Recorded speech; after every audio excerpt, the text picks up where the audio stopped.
Hi అండి. మా husband అయితే రొయ్యలతోటి ఫ్రై చేయమన్నారు. ఎప్పుడు ఫ్రై చేసుకుంటాం కదా, కొంచెం కొత్తగా ఇలా చేద్దామని ఇలా ట్రై చేశాను.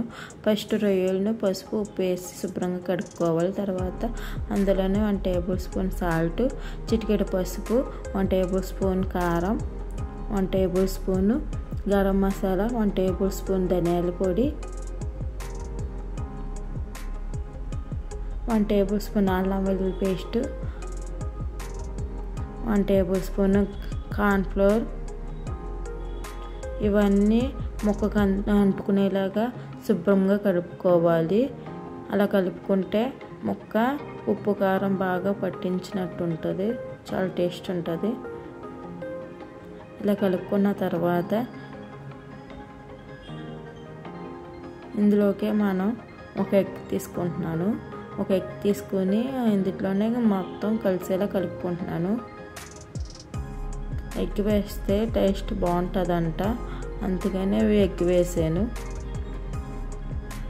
ఎగ్ వేసుకుని శుభ్రంగా కలుపుకొని ఫ్రిడ్జ్లో ఒక 3 అవర్స్ పెట్టాను, డీప్లో పెట్టాను. తర్వాత తీసి ఇంకా ఫ్రై చేద్దాం అనుకుంటున్నాను. అంతలోకి బెడ్ క్రమ్స్ రెడీ చేసుకున్నాను.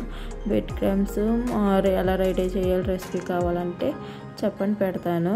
తర్వాత ఆయిల్ బాగా హీట్ అవ్వాలి.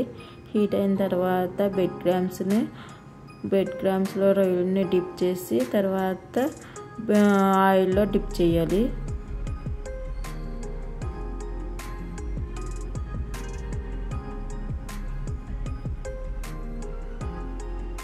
నేను చెప్పడం కాదు, మీరు ఒకసారి ట్రై చేయండి, చాలా బాగా వచ్చాయి.